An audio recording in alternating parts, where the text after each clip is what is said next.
Now we are going to start cash flow statement. Last chapter of our syllabus. ठीक है, तो cash flow statement क्या है, इसके नाम से हमें क्या पता चल रहा है? A statement which shows inflow and outflow. तो cash flow statement is inflow and outflow of cash and cash equivalents.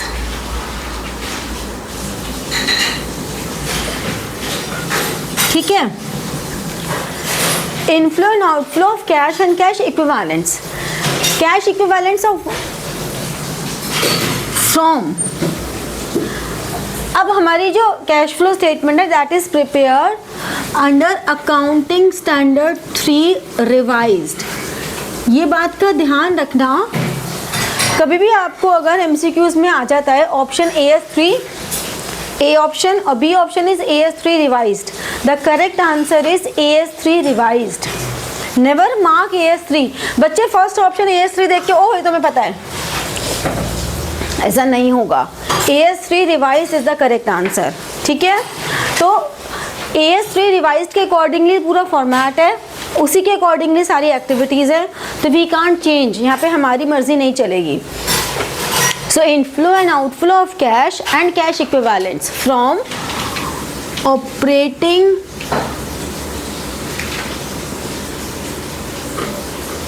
investing and financing.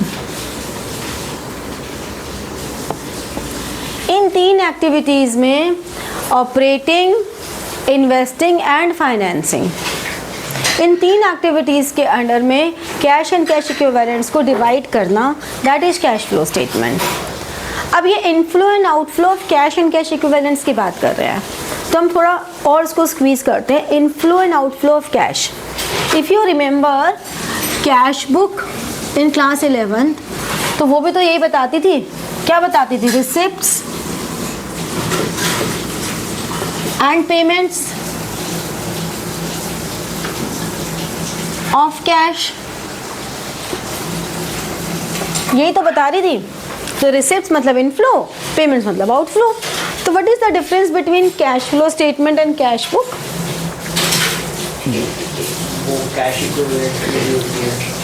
नहीं, मैं तो सिर्फ यहीं तक की बात कर रही हूँ अभी. Inflow and outflow of cash, मैं सिर्फ इतनी ही बात कर रही हूँ.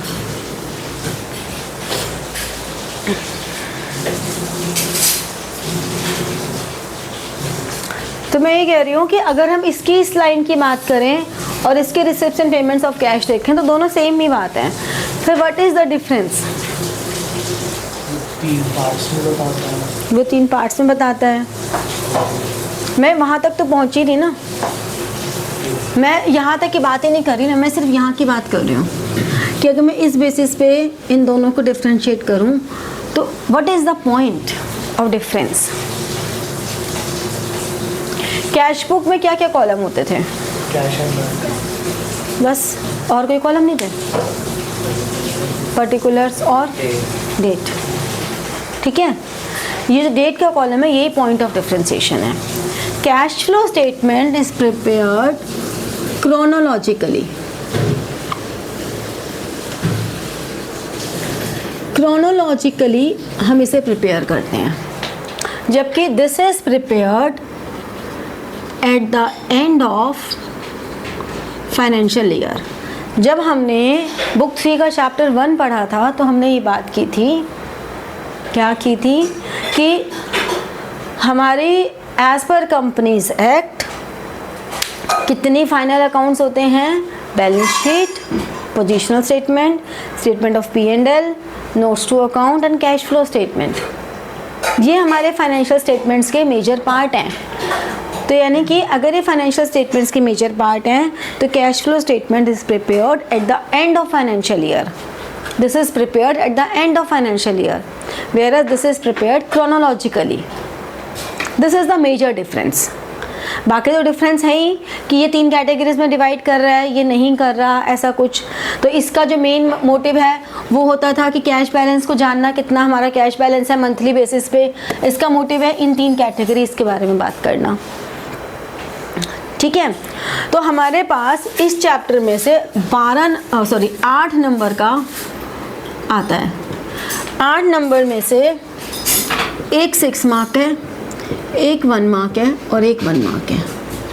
अब 6 मार्क में तो आपका कोई ऑप्शन नहीं होती है, या तो ऑपरेटिंग आएगा, इन्वेस्टिंग आएगा, फाइनेंसिंग आएगा, या तीनों को मिलाकर आ जाएगा। मतलब ये न्यूमेरिकल है, ये न्यूमेरिकल आता है 6 नंबर का। ये जो 1 मार्क के 2 क्वेश्चंस हैं ये आपके आते हैं, एक जनरली 99% ऐसा ही होता है कि एक होता है इनफ्लो एंड आउटफ्लो बताना है आपको, which of the following transactions inflow, outflow और नो फ्लो। तो एक क्वेश्चन तो हो गया, हमें बताना है कि इनफ्लो होगा,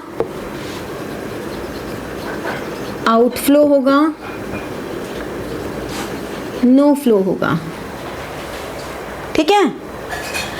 एक आएगा ऑपरेटिंग होगा, इन्वेस्टिंग होगा, फाइनेंसिंग होगा, ठीक है।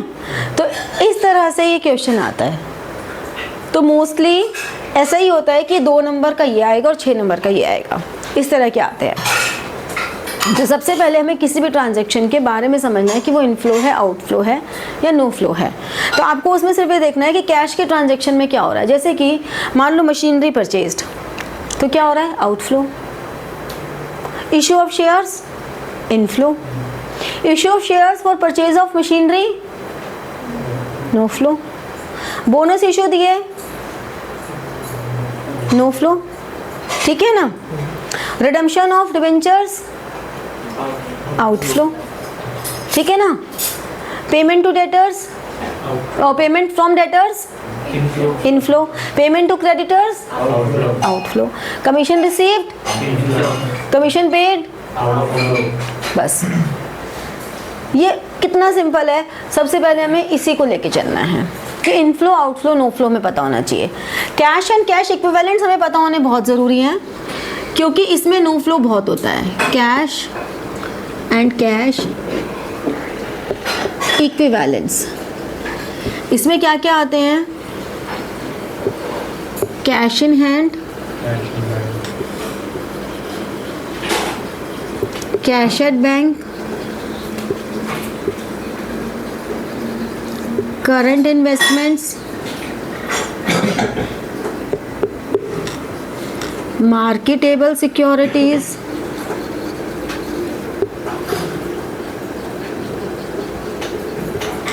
ठीक है, डिमांड डिपॉजिट्स,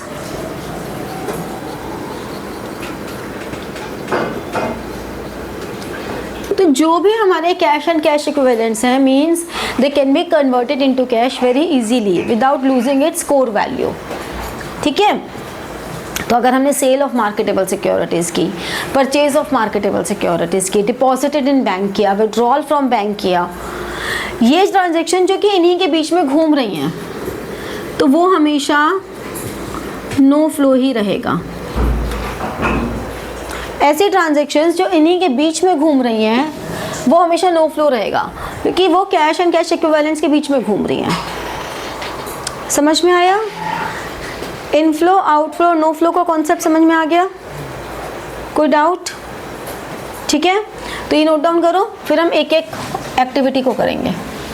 सबसे पहले हम करते हैं ऑपरेटिंग। ऑपरेटिंग का मतलब क्या हुआ? जो भी किसी बिजनेस की कोर एक्टिविटीज़ हैं, तो किसी भी बिजनेस की कोर एक्टिविटी से होने वाला रेवेन्यू या होने वाले कोई भी एक्सपेंसेस या इनकम वो ऑपरेटिंग में आएगा।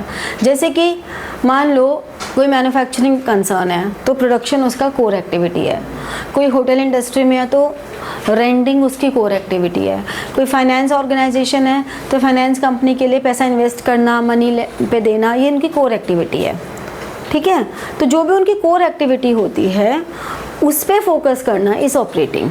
तो तुमने ऑपरेटिंग में देखो, तुमने जब रेशियोज किया था तो हमने किया था सेल्स, उसमें से नेट सेल्स, उसमें से हमने COGS जब माइनस किया तो हमें मिला ग्रॉस प्रॉफिट, इसमें से हमने माइनस किया ऑपरेटिंग एक्सपेंसेस तो हमें मिला ऑपरेटिंग प्रॉफिट। याद है रेशियोज में हमने ये किया था। फिर हमने माइनस किया नॉन ऑपरेटिंग एक्सपेंसेस और ऐड किया नॉन ऑपरेटिंग इनकम, तो हमें क्या मिल गया? Profit before tax. ठीक है, इसमें से हमने लेस किया टैक्स, हमें मिल गया प्रॉफिट आफ्टर टैक्स। इसमें से हमने माइनस किया प्रेफरेंस डिविडेंड, हमें मिल गई earnings available for equity share holders. इसमें से हमने लेस किया इक्विटी डिविडेंड, तो हमारे पास रह गया नेट प्रॉफिट, वो वाला जो कि बैलेंस शीट में शो करेंगे, रिटेन्ड अर्निंग्स। ये पूरा प्रोसेस कुछ नया तो नहीं है, या इसमें कुछ नया है? कुछ नया नहीं है ना, पढ़ा हुआ है नहीं सब कुछ, पहले पढ़ते ही आ रहे हो अब तो काफ़ी टाइम से। हमारा फोकस इस वैल्यू पर है, ये हमारी फोकस पॉइंट है। तो अगर इस वैल्यू तक हम यहाँ से यहाँ इतने छोटे से रूट से, जो दिखने में लग रहा है छोटा है, this is called direct method, जो कि आपके सिलेबस में नहीं है। यहाँ से यहाँ तक पहुँचने की जर्नी आपके सिलेबस में है। अभी तुम्हें लग रहा होगा CBSE तो बहुत ही बेरहम है ना? अभी लग रहा है ना CBSE बहुत बेरहम है, क्योंकि ये सिलेबस में नहीं है और ये है। अब तुम कहोगे CBSE बहुत अच्छा है, जो मैं बताने वाली हूँ।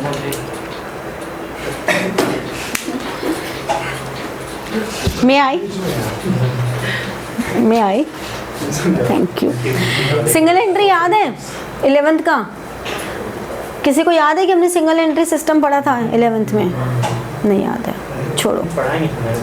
अच्छा छोड़ो, हम दूसरे तरीके से बात कर शुरू कर लेंगे। होता क्या है, जब हम लोग डायरेक्ट मेथड यूज़ करते हैं ना, तो हमें जो ये फिगर्स इतनी सी दिख रही हैं, सेल्स और कॉस्ट ऑफ गुड्स सोल्ड और ऑपरेटिंग एक्सपेंसेस और ग्रॉस प्रॉफिट, 4 फिगर्स जो हैं, ये 4 हमें डायरेक्टली नहीं दी होती। हमें इन 4 फिगर्स को निकालने के लिए बहुत बार ऐसा होता है, debtors account, bills receivable account, creditors account, bills payable account, bank reconciliation statement, 2 column cash book, rectification of errors, trading account, profit and loss account and balance sheet. ये सब बनाना पड़ता है, तब जाके हमारे पास ये कंक्रीट 4 फिगर्स आती हैं। अब क्योंकि ये वाला पार्ट वो था जो सिंगल एंट्री में जब 11th में था, तो उसके कन्वर्जन मेथड में भी था, तो वो भी डिलीट कर दिया था आपके में से, और यहाँ से ये भी डिलीट कर दिया, क्योंकि 6 नंबर से ज़्यादा का क्वेश्चन तो आपको दे नहीं सकते। अब इतना सब कुछ बोल दो, 20-25 नंबर का क्वेश्चन तो होना ही चाहिए। 50 का भी हम डिमांड कर लेंगे तो कुछ गलत नहीं है। जब CA वाले बच्चों के में आता है ये क्वेश्चन, या MA में आते हैं इस तरह के क्वेश्चन, तो पूरे 20 नंबर का एक क्वेश्चन होता है, क्योंकि 4-5 पेजेस का सोल्यूशन बनता है। पूरी 11th की अकाउंट्स ही आ गई, बचा क्या? कुछ भी नहीं बचा ना, सारी आ गई। तो उस वजह से हाँ, डेप्रिसिएशन भी बनाना पड़ता है कई बार, सब्सिडरी बुक्स भी बनानी पड़ जाती हैं, कुछ नहीं बचता, सब आ जाता है। तो इसलिए ये आपके सिलेबस में नहीं डाला। समझ में आया क्यों नहीं डाला? अब CBSE बढ़िया है ना। इसमें आपने अभी तक रेशियोज में पढ़ा, नॉन ऑपरेटिंग एक्सपेंसेस गिन के 4-5 हैं जो रट जाएंगे, नॉन ऑपरेटिंग इनकम गिनके 4 हैं जो रट जाएंगी, बाकी सारी तो डायरेक्ट फिगर्स ही हैं, इनके अंदर कोई सब कंपोनेंट्स तो है ही नहीं। सिर्फ एक नॉन ऑपरेटिंग और इनकम और नॉन ऑपरेटिंग एक्सपेंसेस, इन्हीं के तो कंपोनेंट्स हैं, बाकी तो डायरेक्ट फिगर है। तो ये कितना छोटा सा है, इसलिए ये आपके सिलेबस में है।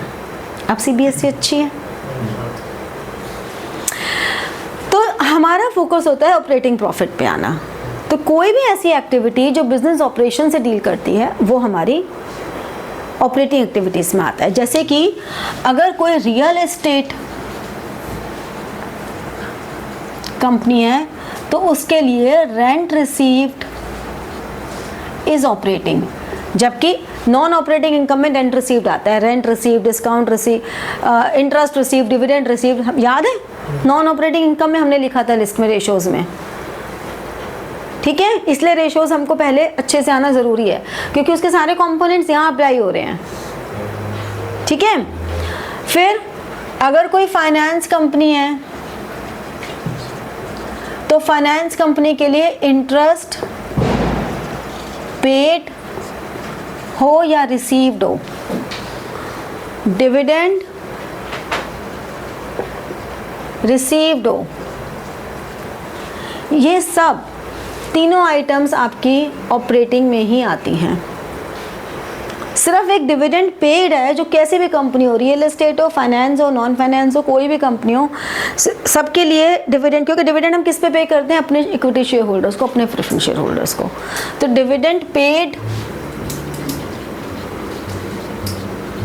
Dividend paid is always financing activity.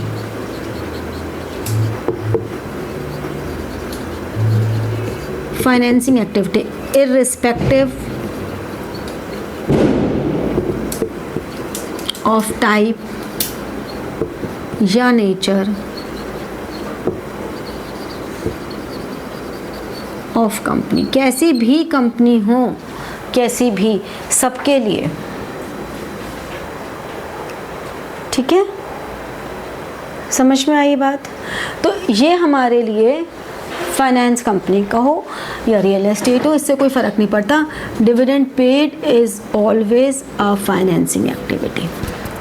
तो ऑपरेटिंग एक्टिविटीज़ क्लियर हुआ क्या होता है। ऑपरेटिंग एक्टिविटी में जो कोर एक्टिविटीज़ हैं, ठीक है। सेकंड हमारे पास आती है इन्वेस्टिंग एक्टिविटी।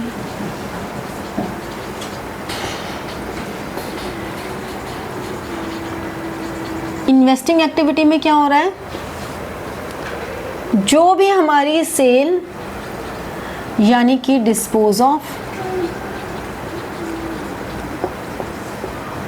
एंड परचेज के लिए हम टर्म यूज करते हैं एक्विजिशन। तो किसी भी तरह की सेल हो, परचेज हो of all fixed assets. Fixed assets में क्या क्या आते हैं, tangible,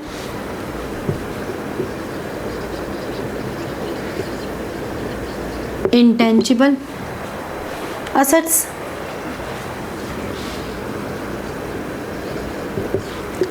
and non current investments. कोई भी नॉन करंट इन्वेस्टमेंट्स हों, तो हमने सेल किया, हमने परचेज किया किसी भी फिक्स एसेट्स को या नॉन करंट इन्वेस्टमेंट्स को, and any income derived therefrom. उनसे किसी भी तरह की इनकम रिसीव हो रही है, rent received, dividend received, interest received, किसी भी तरह की अगर हमें रिसीव हो रही है तो वो सब इन्वेस्टिंग में आएगा, ठीक है। अगेन अगर वो फाइनेंस कंपनी है तो हमें इंटरेस्ट रिसीव्ड और डिविडेंड रिसीव्ड ऑपरेटिंग में जाएगा, ये ध्यान रखना है। फाइनेंस कंपनी है तो फाइनेंस कंपनी होगी तो आपको हमेशा मेंशन होगा, ऐसा कभी नहीं होगा कि आपको एज्यूम करना है। आपके लिए एक नॉर्मल कंपनी की ही बात हो रही है। फाइनेंस कंपनी होगी तो आपको बताया जाएगा कि ये फाइनेंस कंपनी है, ठीक है। थर्ड हमारे पास आता है फाइनेंसिंग एक्टिविटी।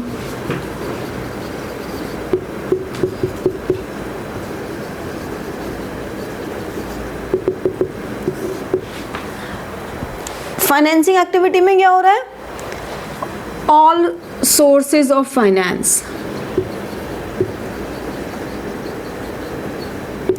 एक्वायर्ड और पे of and there cost of capital. क्या मतलब हुआ?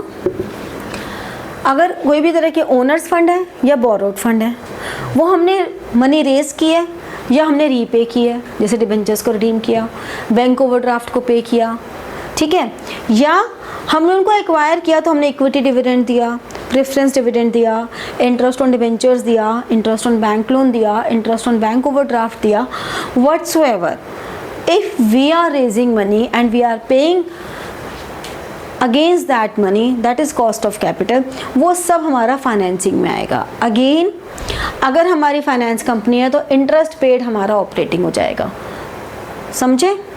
वैसे नॉर्मली इंटरेस्ट पेड हमारा फाइनेंसिंग होता है, but if this is a finance company तो इंटरेस्ट पेड। तो यानी कि हमारे पास 4 आइटम है, interest paid, interest received, dividend paid, dividend received. तो dividend paid is always a financing activity. Interest paid and received, interest received and dividend received वैसे हमारे लिए इन्वेस्टिंग होती हैं, लेकिन फाइनेंस कंपनी में ऑपरेटिंग हो जाएंगी। इंटरेस्ट पेड वैसे हमारे लिए फाइनेंसिंग होती है, लेकिन फाइनेंस कंपनी के लिए ऑपरेटिंग हो जाएंगी। समझ में आया? तो वो जो 1 नंबर का क्वेश्चन है वो जनरली इसमें से आता है कि आप ये बताओ कि ये ऑपरेटिंग है, इन्वेस्टिंग है, फाइनेंसिंग है, विद इनफ्लो, आउटफ्लो और नो फ्लो।